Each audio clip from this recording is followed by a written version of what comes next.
साथ बदलते भारत की शान।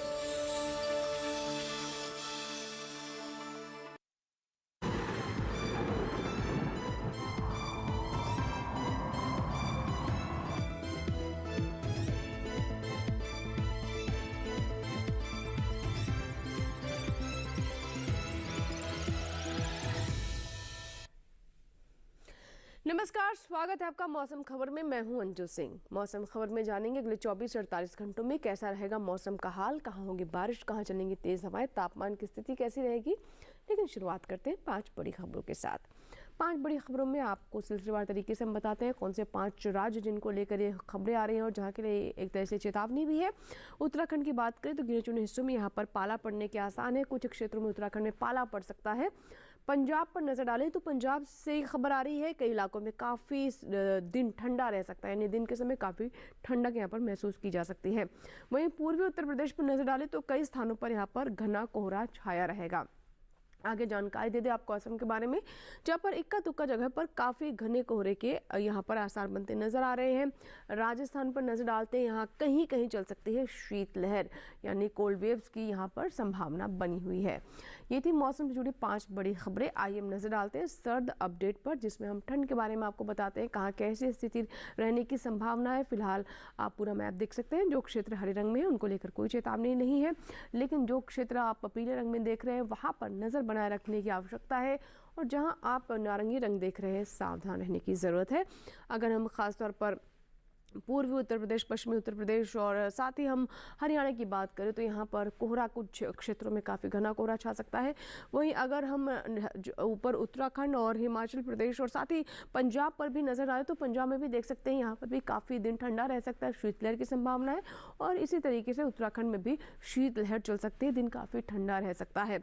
अगर हम राजस्थान की बात करें तो वहाँ भी काफ़ी ठंडक महसूस की जाएगी, यानी दिन ठंडा रहेगा और तेज़ हवाएं भी चल सकती है ठंडी। इसके अलावा कोहरा भी छा सकता है। अब बात करते हैं पूर्वानुमान की, जिसमें हम बारिश के बारे में आपको बताते हैं।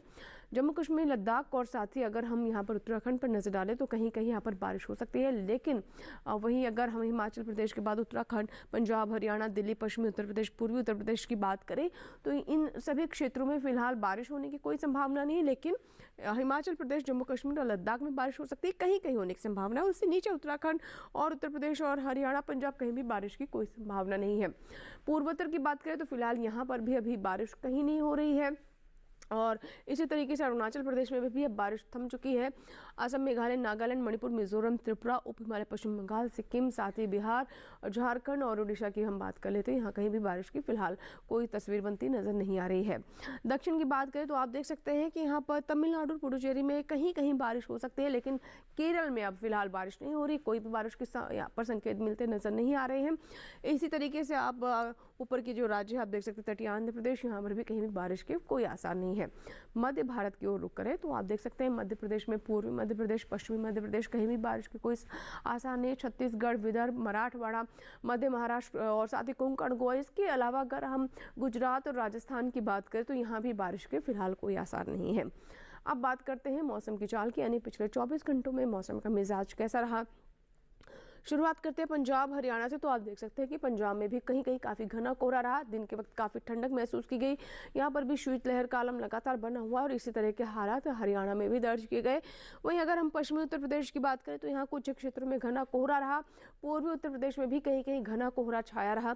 और राजस्थान पर नजर डालें तो पश्चिमी राजस्थान, पूर्वी राजस्थान में भी कहीं कहीं कुछ क्षेत्रों में घने कोहरे के हालात बने रहे। उप हिमालय, पश्चिम बंगाल और सिक्किम पर नजर डालें तो आप देख सकते हैं यहाँ पिछले 24 घंटों में बारिश हुई है, लेकिन वहीं बिहार में कुछ जगहों पर कोहरा रहा, कहीं कहीं काफ़ी ठंड भी रही। और इसी तरीके से अगर हम नीचे देख सकते हैं गांगे पश्चिम बंगाल में भी ऐसे ही हालात रहे। दक्षिण भारत की बात करें तो यहाँ तमिलनाडु और केरल पर नजर डालें तो यहाँ पिछले 24 घंटों में बारिश दर्ज की गई है। इसी तरीके से हम देख सकते हैं कि भीती उत्तर कर्नाटक में भी पिछले 24 घंटों में बारिश रही। लक्षद्वीप में भी कहीं कहीं बारिश दर्ज की गई है। तो पिछले 24 घंटों में कैसे रहे मौसम के हालात, इसके बारे में हम आपको जानकारी दे रहे हैं।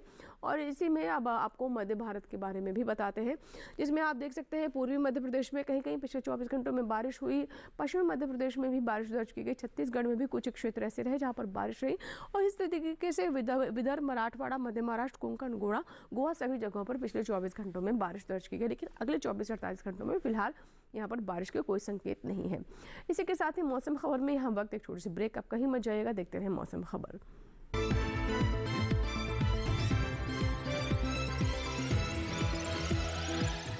रोज सब्जी का स्वाद बढ़ाए और घर वालों का प्यार पाए, गोल्डी सब्जी मसाले। जहाँ जाए रिश्ते बनाए, गोल्डी मसाले। अब लोन प्रोसेसिंग में इतनी देरी, ये सब ना तुमसे नहीं होगा। लो तुम ही कर लो। देखो झूठ बोलो लेकिन। इधर आओ। क्या बात? फाइनेंशियल एसेट्स का प्रमाण देना है, इस वजह से लोन अटका है। देखो, अकाउंट एग्रीगेटर से जुड़ो।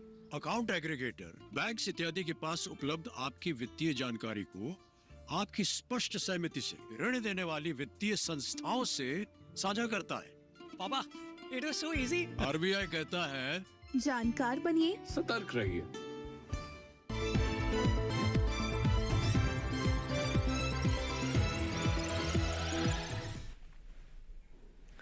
ब्रेक के बाद एक बार फिर आपका स्वागत है। आप देख रहे हैं मौसम खबर और मौसम खबर के इस भाग में हम बात करते हैं तापमान के हाल की, यानी देश के कौन से हिस्से हैं जहां पर अधिकतम और न्यूनतम तापमान या तो सामान्य से कम रहा या ज़्यादा रहा। अधिकतम और न्यूनतम तापमान दोनों के बारे में हम आपको जानकारी देते हैं।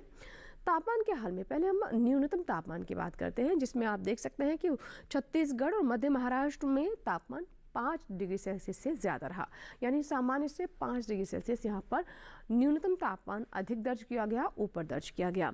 इसी तरीके से अगर हम विदर्भ, मराठवाड़ा और साथ ही गुजरात की बात करें तो यहाँ आप देख सकते हैं कि 3 से 5 डिग्री सेल्सियस यहाँ भी तापमान अधिक रहा, ज़्यादा रहा, सामान्य से न्यूनतम तापमान ज़्यादा दर्ज किया गया। नीचे हम रायलसीमा पर नजर डालें तो यहाँ भी आप देख सकते हैं कि तापमान में बढ़ोतरी रही है, सामान्य से 3 से 5 डिग्री सेल्सियस के बीच में यहाँ पर न्यूनतम तापमान ज़्यादा दर्ज किया गया है। बात करते हैं बिहार, झारखंड और उड़ीसा की तो 1 से 3 डिग्री सेल्सियस और इसी तरीके से नागालैंड, मणिपुर, मिजोरम और त्रिपुरा में भी 103 डिग्री सेल्सियस के बीच में जो तापमान है वो सामान्य से न्यूनतम तापमान ज़्यादा रहा, 1 से 3 डिग्री सेल्सियस के बीच में। और अगर हम सबसे कम तापमान की बात करें तो आप देख सकते हैं पूर्वी राजस्थान के सीकर में -0.5 डिग्री सेल्सियस यहाँ पर तापमान दर्ज किया गया। अब बात करते हैं अधिकतम तापमान की, जिसमें हम अरुणाचल प्रदेश, असम, मेघालय और गांगे पश्चिम बंगाल पर पहले नजर डालते हैं तो 1 से 3 डिग्री सेल्सियस जो अधिकतम तापमान है सामान्य से यहाँ पर ऊपर रहा, ज़्यादा दर्ज किया गया। अब नजर डालें अब अगर हम तेलंगाना और बेहती उत्तर कर्नाटक की बात करें तो यहाँ भी आप देख सकते हैं कि 1 से 3 डिग्री सेल्सियस के बीच में जो अधिकतम तापमान है सामान्य से ज़्यादा दर्ज किया गया। आइए हरियाणा की बात करते हैं तो हरियाणा में भी आप देख सकते हैं कि यहाँ पर तापमान में गिरावट रही है, यानी अधिकतम तापमान 3 से 5 डिग्री सेल्सियस के बीच में कम दर्ज किया गया, यानी ठंडक हम लगातार दर्ज ही कर रहे हैं, यहाँ पर कोल्ड वेव्स भी चल रही हैं।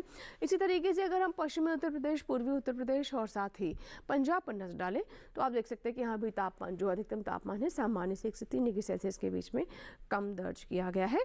और भीतरी दक्षिण कर्नाटक में हम देख सकते हैं कि 1 से 3 डिग्री सेल्सियस तापमान नीचे लुढ़का है, अधिकतम तापमान सामान्य से यहाँ पर कम दर्ज किया गया है। और अगर हम सबसे अधिक तापमान की बात करें तो आप देख सकते हैं यहाँ पर केरल के अल्पुषा में यहाँ पर तापमान ये दर्ज किया गया है 35 डिग्री सेल्सियस से ऊपर। और इसी के साथ ही अब नजर डालते हैं देश के अन्य हिस्सों में कैसा रहा तापमान का हाल, यानी क्या स्थिति रही अधिकतम और न्यूनतम तापमान की।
और इसी के साथ यहाँ वक्त एक छोटी सी ब्रेक का, कहीं मत जाइएगा, देखते रहे मौसम खबर।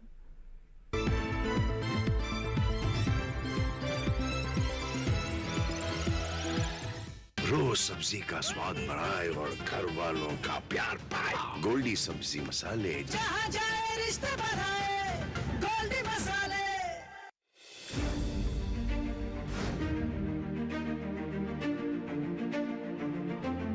फसलों के भाव से लेकर उनकी आवक तक, पैदावार से लेकर बुआई के क्षेत्रफल तक, आयात से लेकर निर्यात तक, घरेलू से लेकर वैश्विक बाजार तक, मंडियों की सही और ताजा जानकारी पाएं। विशेषज्ञों की राय का लाभ उठाएं। देखिए मंडी खबर सोमवार से शनिवार शाम 5 बजे सिर्फ दूरदर्शन किसान पर।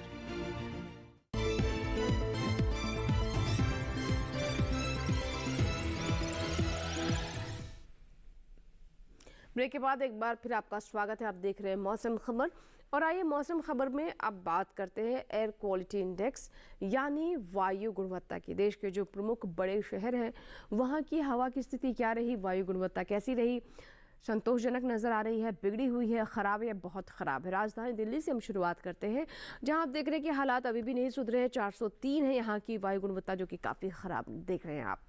लखनऊ की बात करें तो यहाँ भी हालात कोई ज़्यादा बेहतर नहीं है, 350 है और ये भी ख़राब की श्रेणी में, यानी यहाँ की भी वायु गुणवत्ता बिगड़ी हुई है।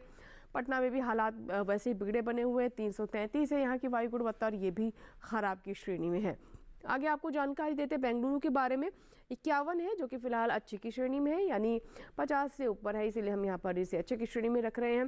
पुणे की बात करें तो ये 84 है और ये भी 50 से 100 के बीच में है, यानी फिलहाल ये अच्छी स्थिति में है।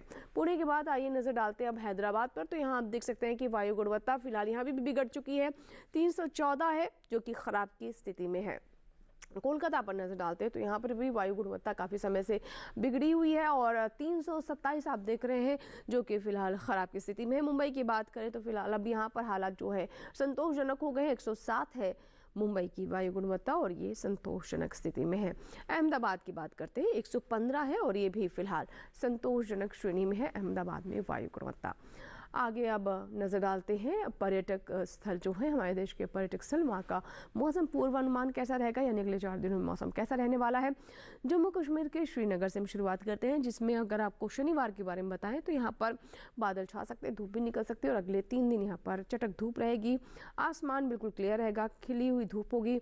अधिकतम तापमान आप देख रहे हैं जहाँ शनिवार को यहाँ पर 12 डिग्री सेल्सियस है, उसके बाद 13 डिग्री सेल्सियस अधिकतम तापमान रहेगा। न्यूनतम तापमान -1 से -5 डिग्री सेल्सियस के बीच में रहने की संभावना है। राजधानी दिल्ली की बात करें तो अभी भी फॉग और मिस्ट से यहाँ पर राहत मिलने की संभावना अगले 4 दिनों में नहीं मिल रही है। आप देख रहे हैं कि चारों ही दिन यहाँ पर फॉग और मिस्ट यानी कोहरा छाया रहेगा।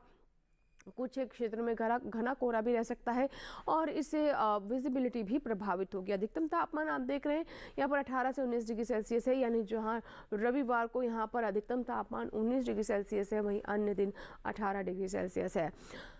उत्तर प्रदेश के प्रयागराज की बात करें तो यहाँ भी चारों दिन आप देख सकते हैं कि फॉग और मिस्ट रहेगा, यानी कोहरा रहेगा, विजिबिलिटी की समस्या हो सकती है, धुंध रहेगी।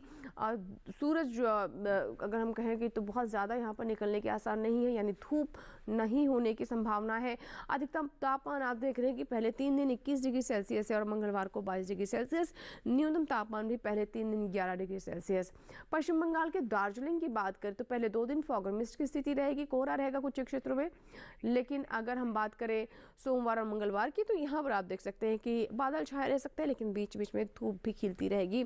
तो देश के जो मुख्य पर्यटक स्थल हैं वहाँ के हम मौसम पूर्वानुमान के बारे में आपको जानकारी दे रहे हैं। आइए बात करते हैं खेती किसानी की। तो ये समय निराई और बुआई के हिसाब से काफ़ी महत्वपूर्ण है और अगर आप अच्छी फसल चाहते हैं तो जहाँ एक तरफ कृषि वैज्ञानिकों की सलाह का ध्यान रखना आवश्यक है, वहीं साथ साथ बुआई से लेकर कटाई तक सभी चरणों में महत्वपूर्ण सावधानियां बरतनी ज़रूरी है। हर स्तर पर आपको ध्यान रखना होगा, तभी आप अच्छी फसल प्राप्त कर सकेंगे। आइए खेती किसानी में हम आपको बताते हैं कि आज किस राज्य के किसानों को और कौन सी फसलों को लेकर हम जानकारी दे रहे हैं। जम्मू कश्मीर में गेहूं के खेत से पानी की निकासी का प्रबंध करें। किसान सरसों के खेत से जल निकासी की उचित व्यवस्था कर सकते हैं। यहीं चने के खेत से भी पानी की निकासी का प्रबंध कर लें। जम्मू कश्मीर में आलू के खेत में निराई और गुड़ाई करते रहें। वहीं फूल गोभी की कटाई कर सकते हैं। साथ ही पत्ता गोभी की कटाई कर लें। इसके अलावा चने के खेत में निराई और गुड़ाई करें। यहाँ के किसान प्याज के खेत से जल निकासी की व्यवस्था करते रहें। प्याज के खेत में निराई और गुड़ाई कर लें। जम्मू कश्मीर में लहसुन के खेत में निराई और गुड़ाई कर सकते हैं। किसान मटर के खेत में भी निराई और गुड़ाई करें। हिमाचल प्रदेश में सरसों की बुआई करें। किसान गेहूं के खेत में निराई करते रहें। यहाँ चने की बुआई कर सकते हैं। इसके साथ ही मटर की बुआई करें। हिमाचल में प्याज की बुआई कर सकते हैं। वहीं लहसुन की बुआई करते रहें। लहसुन के खेत में निराई और गुड़ाई कर लें। इस समय ब्रोकली की बुआई करने का सही समय है। अभी गाजर और मूली की बुआई करें। यहीं के किसान फूल गोभी की रोपाई कर सकते हैं। फूल गोभी के खेत से खरपतवार निकालें। हिमाचल प्रदेश में आंवले की रोपाई करते रहें। इसके साथ ही टमाटर की तुड़ाई कर लें। किसान आलू के खेत की देखभाल कर सकते हैं। तो ये थी खेती किसानी से जुड़ी हमारी रिपोर्ट, जिसमें हमने हिमाचल प्रदेश के किसानों को यहाँ पर उचित सलाह दी। फिलहाल बढ़ते आगे और बात करते हैं आज की फसल के, जिसमें आज हम आपको बताएंगे टमाटर के बारे में। टमाटर एक प्रमुख फसल है जिसे बड़े पैमाने पर हमारे देश में उगाया जाता है। लगभग पूरे देश में इसकी खेती होती है। अपने पोषक तत्वों के लिए भी टमाटर को जाना जाता है। इसमें पाया जाने वाला लाइकोपिन हमारी सेहत के लिए काफ़ी लाभकारी है। टमाटर विटामिन सी से भी भरपूर होता है। अगर आप भी टमाटर की खेती करना चाहते हैं तो देखिए हमारी ये रिपोर्ट।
रुक जाती है। रोकथाम के लिए सिकुड़ी पत्तियों को उखाड़ कर जला दे। टमाटर में पत्ती, तना और फल भेदक कीट लगते हैं। इससे ग्रसित पत्तियां गिर जाती हैं। रोकथाम के लिए विशेषज्ञों की सलाह पर उचित दवाओं का छिड़काव करें। और इसी के साथ ही मौसम खबर में फिलहाल इतना ही, लेकिन चलते चलते आपको बता दें कि आप हमारे कार्यक्रम हमारे YouTube चैनल पर भी देख सकते हैं। इसके लिए करना बस आपको ये है कि टेलीविजन स्क्रीन पर दिखाए जा रहे इस QR कोड को स्कैन करें और YouTube पर भी देखें मौसम खबर। उम्मीद करते हैं मौसम खबर से हमारे किसानों को मदद हो रही होगी। मौसम का ताज़ा हाल और कृषि सलाह लेकर फिर होंगे हाजिर। आप बने रहें दूरदर्शन किसान के साथ। नमस्कार।